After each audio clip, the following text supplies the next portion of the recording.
The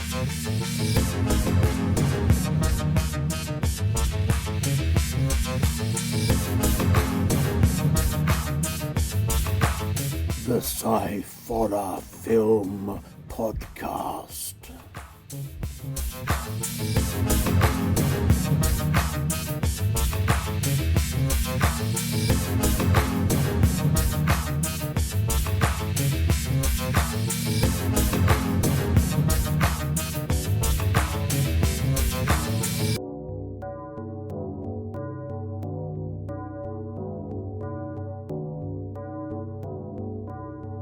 Right, hello and welcome to another extra episode of the Sci-Fi Film Podcast. And today I am joined by filmmaker Martin or M.W. Daniels. Hi, how you doing? Yeah, good, good. How are you doing? I'm okay, thank you. We had the pleasure and privilege of watching and reviewing your latest feature, Beyond Mamushi, uh, Yeah, this last week, and I must say I was hugely impressed with it. It's thank you. it, you watch a lot of low budget sort of films or kind of like independent films, and you get used to them being a certain way, and when you see one that isn't, it kind of Yeah, really stands out. wow. Okay, that's a real privilege. Thanks, appreciate that. We thought it was a great film. As anyone who's seen the review will know, I was absolutely blown away by it. I thought it was fantastic. Wow, thanks so much.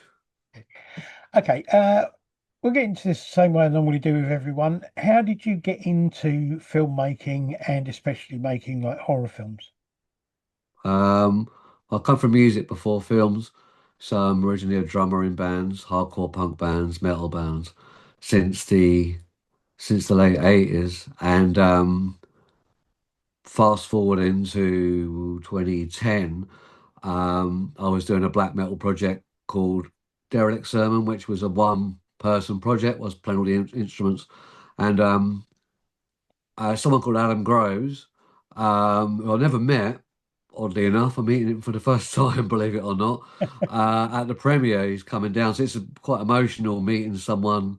And if it wasn't for him, I wouldn't be doing this interview. So he put me on to somebody who wanted to do a video for a track, some music and stuff like that.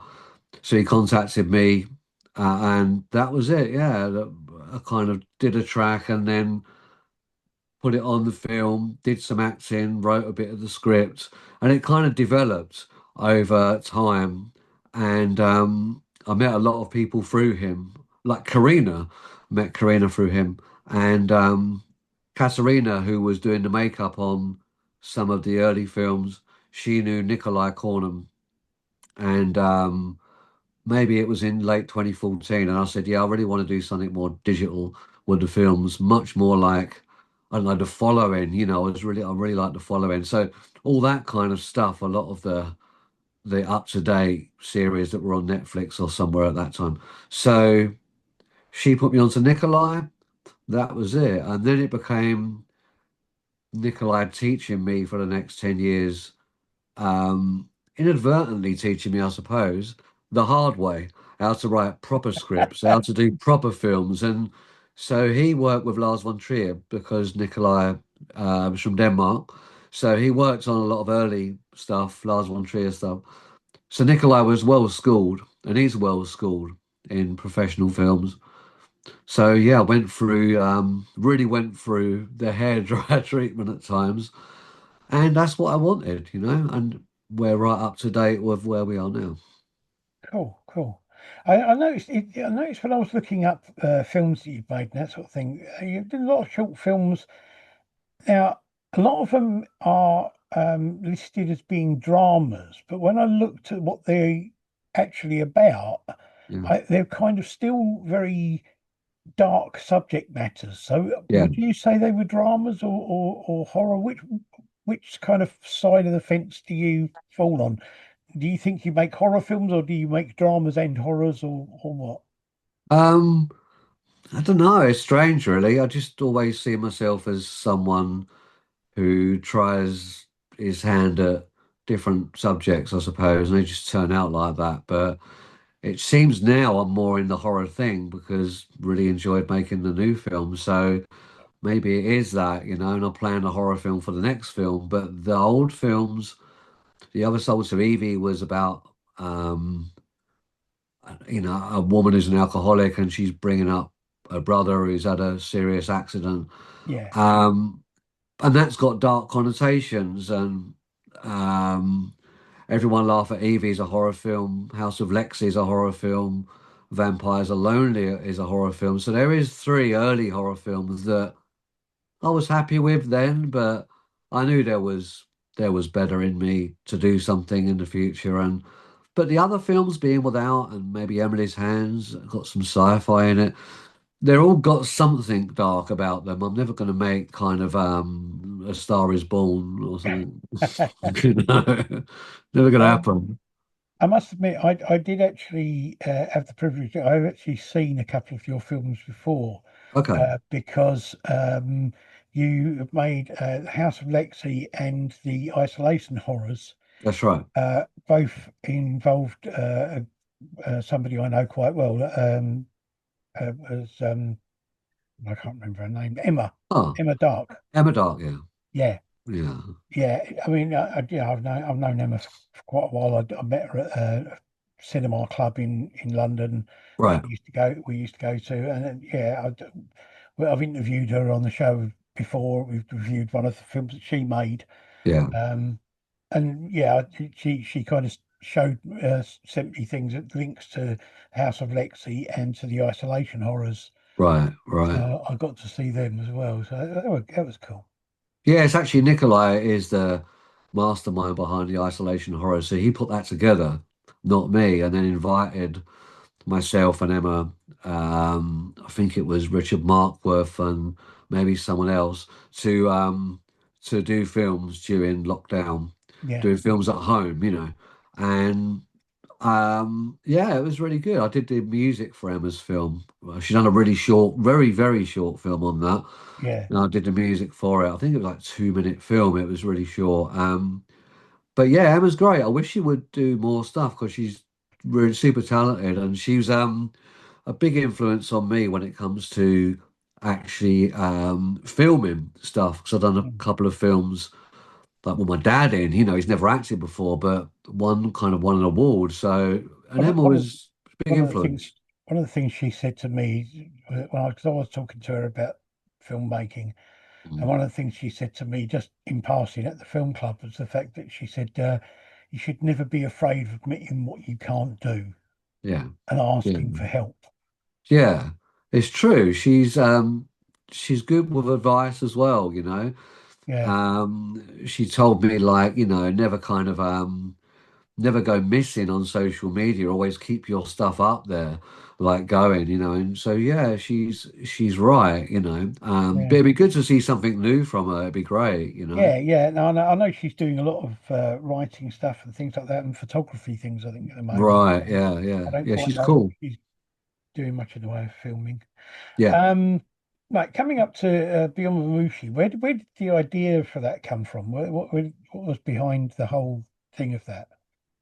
Well, I've known a lot of people over the years that have gone through domestic violence, and it's a subject that I don't want to tackle originally, and then suddenly thought, okay, it would be interesting to sort of try.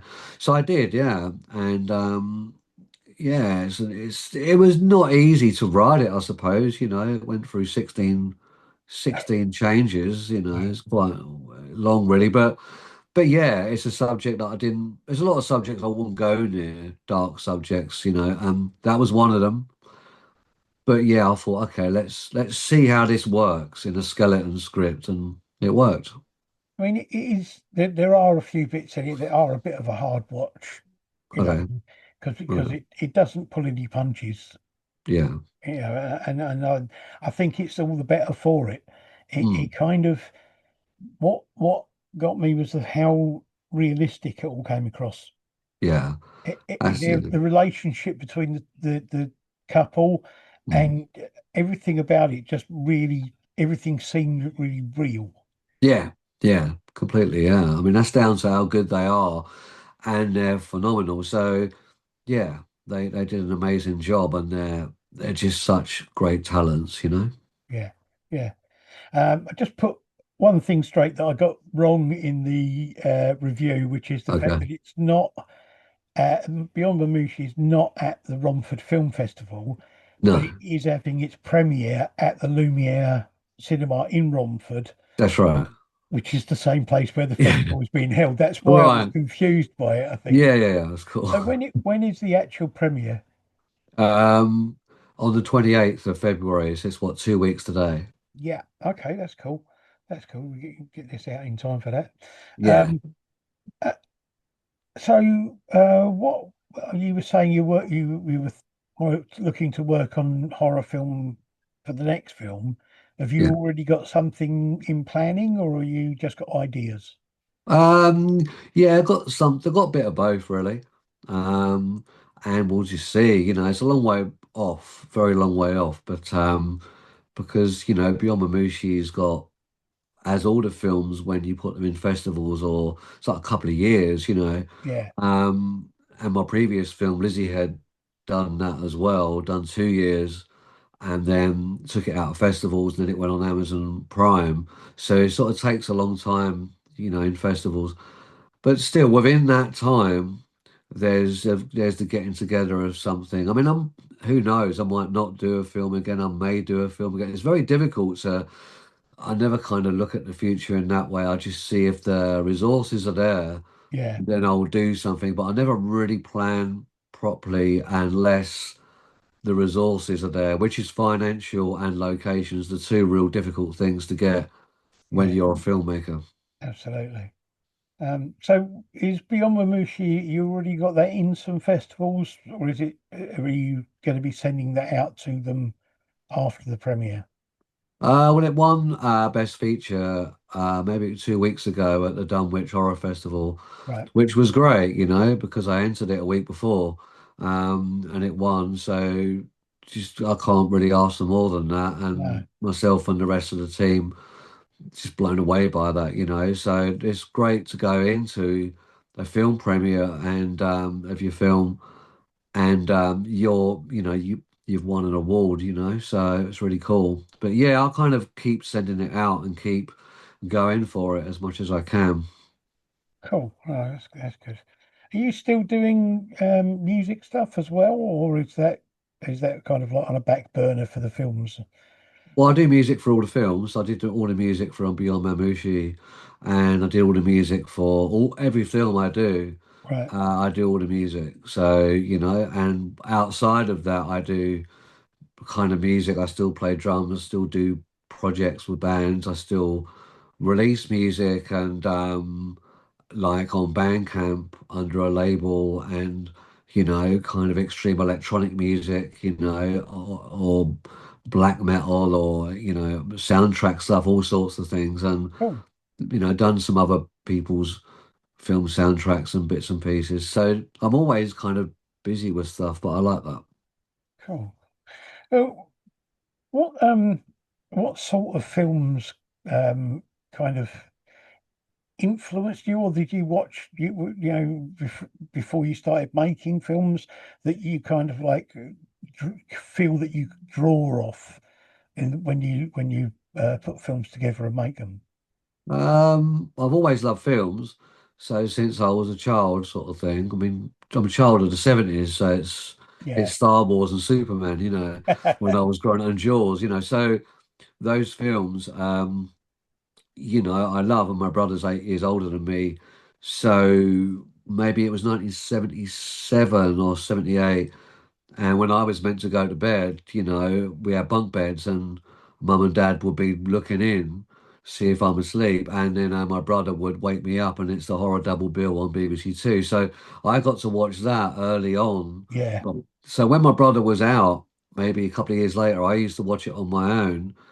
And I got to watch films like The Incredible Shrinking Man and The Invisible Man. So I love all the old films. I love the Universal films. But I like the films that were more weird, and I like, I suppose Quatermass and stuff like that. So or the outer limits. And so I was always into stuff that was a bit odd. Yeah. Um, but as in films that influenced me, there's just unbelievable amount of films, you know. It's difficult to know where to start, really. Um, Beyond Mamushi was kind of inspired by different elements other than being influenced by a film or some films. There was lots of things, you know, like there's prosthetics in the film, so they were influenced by a film called Laws of Chaos. And after 6 months of looking for um, a makeup artist to do the prosthetics, found somebody, and just luckily, she knew the guy that did the rig on Lords of Chaos. All right. So yeah, so I kind of got a mate's rates rig, which was amazing. Not sure if I meant to say that really, pretty confidential, but yeah, I was floored that I got the actual, pretty much the actual one that was used on the scene that I was kind of inspired by. Cool. And obviously, I can't tell you what that scene is, but you obviously know what that is. You've Yeah. seen the film. Yeah. Yeah. Um, but as for films, like my favourites, like my favourite ever film is Saturday Night and Sunday Morning, Albert Finney. That's Right. just, you know, it's been my favourite since the early 90s, you know, and The Yeah. Elephant Yeah. Man and Blow Up, you know, David Hemmings, Yeah. Antonioni. It's interesting you say that because I can see that it's kind of like um the way that the characters are written and the way that they react together and that sort of thing. Yeah, It comes across a lot more like a kind of almost like not like a soap opera. That's not the right way of putting it, but you know what I yeah, mean? A kind of yeah. like a drama about a relationship, Right. and there happens to be these horrific things going on around it. But they It- have that kind of basis in reality, and that's what I mm. think makes everything else work. It's strange you say that because what changed my mind to go into professional films, as in sound and learning professional scripts, was I, Daniel Blake, you know. Oh, right. And when I saw that, it had such an emotional effect on me, that film. And that's Ken Loach, right? Was Yeah. that Ken Loach? Yeah. And it floored me, that film floored me, and it's just unbelievable, you know. So I thought, okay, I need to change. I need to do something. I need to start really knuckling down on this, you know. And that film changed me, yeah, in that way. And I'm really glad.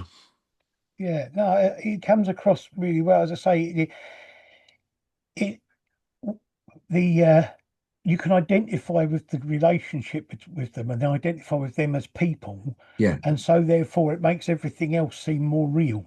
yeah, It yeah, doesn't feel like you're watching a film as such. of It feels course. like you're watching Yeah. somebody's relationship.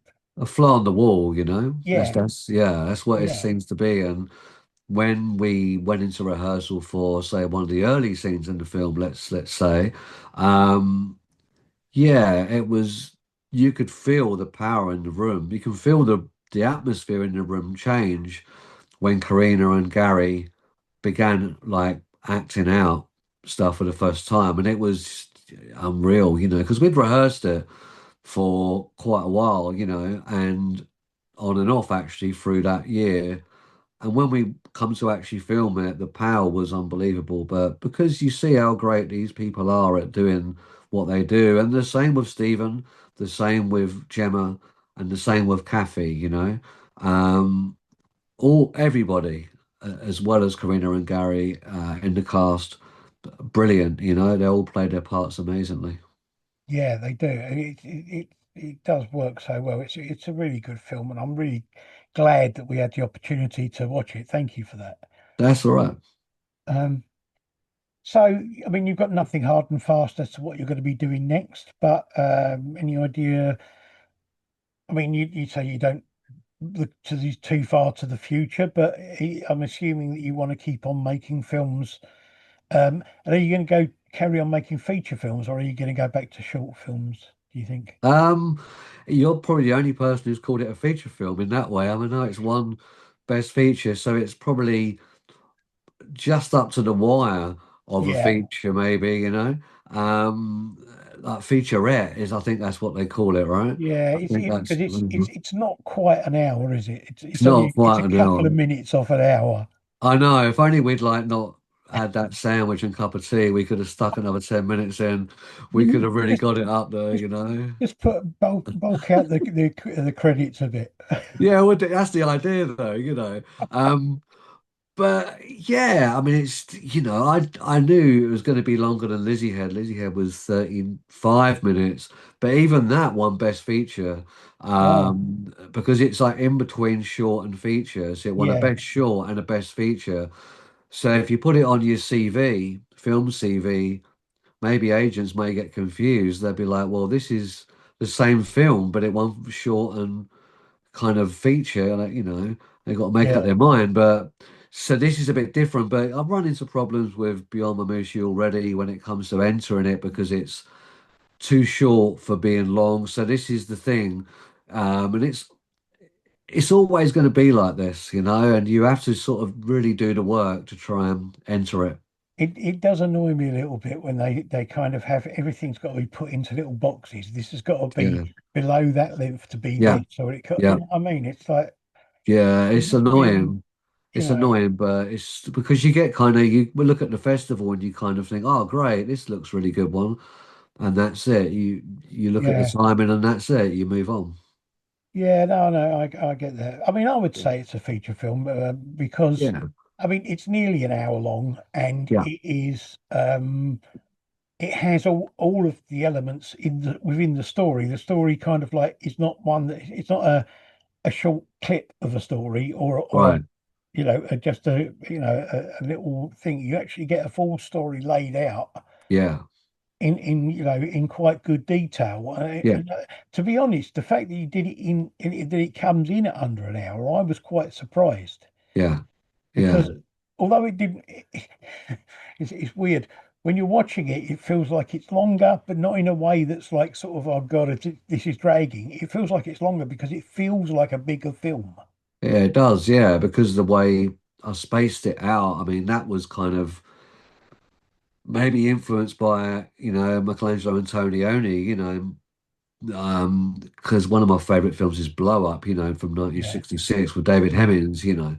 Um, and I love Antonioni's way of having space, and not rushing a lot of stuff. And this was the perfect film for me to use that kind of inspiration and not rush when it comes to script writing. And a lot of that's down to Nikolai as well, teaching me some phenomenal, ideas in script writing.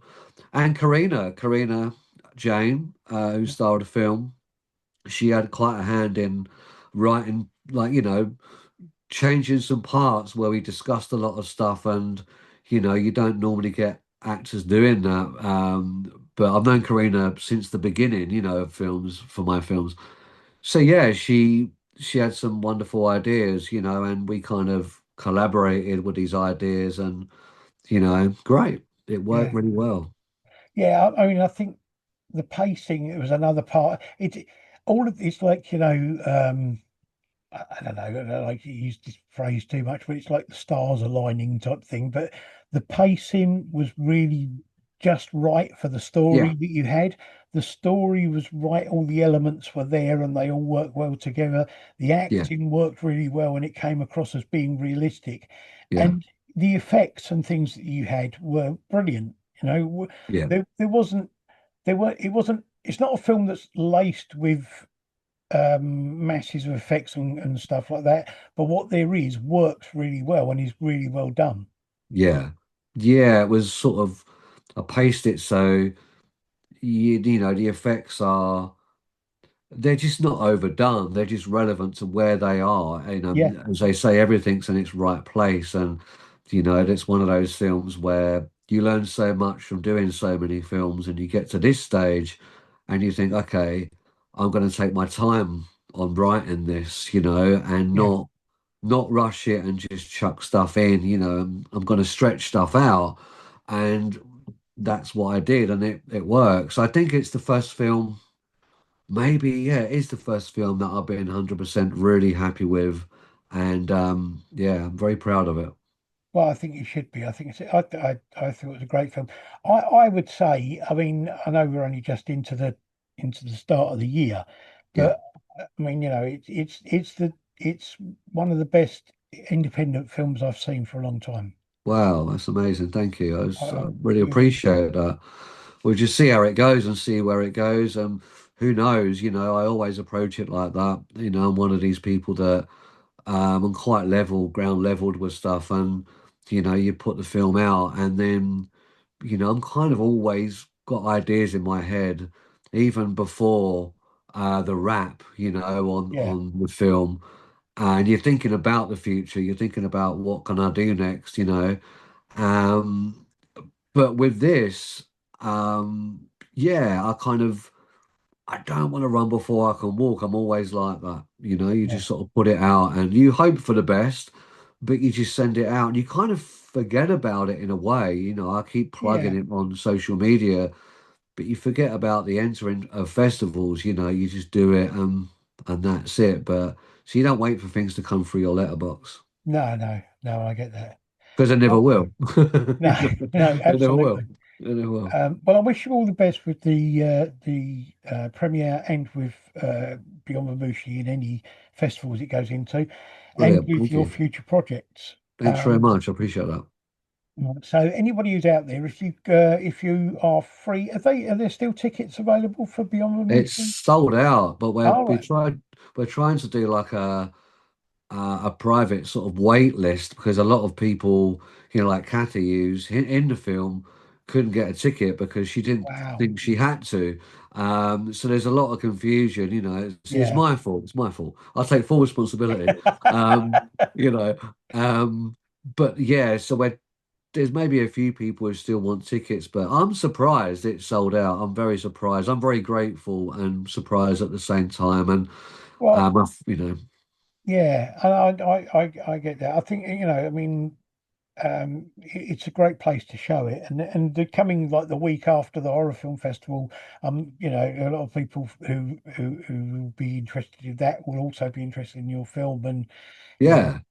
So there's two films, by the way. There's my film yeah. and my friend Samantha's film, which is called Forget Me Not, which Nikolai, who does the director of photography on my film and the editing, he also done that on Samantha's film. Oh, okay. So that's so there's two films. So her film is 10 minutes, and then it's a talk with Samantha, and then it's my film, and then it's a talk with me, and I'd imagine everybody's pretty much fucked off by then. But so like, so her film, yeah, and her film, got to say congratulations to her because she is in the Romford Horror Festival, Oh, so okay. the week before, so that's really good. So congratulations to Samantha, and she deserves it. She's an amazing filmmaker, and Yeah. people should watch her work. Okay. Well, to anybody watching, keep an eye out for Beyond Mamushi and what was Samantha's film? Forget Me Not. Forget Me Not. Keep an eye out for those and look out from possibly at festivals and Beyond Mamushi. Hopefully, at some point, will be out streaming or something in the future. Hopefully, yeah. So keep an eye out for that. It is definitely worth watching, I would say. Thank you for being on the show and for talking to me. Thanks very much. It's been really good to talk to you. Thank you for letting us watch the film early. That's all right. And everybody out there, I will put a link to the Instagram page for Beyond Mamushi on the credits for this episode, and we'll be back with normal film reviews at some point. Bye. Thank you.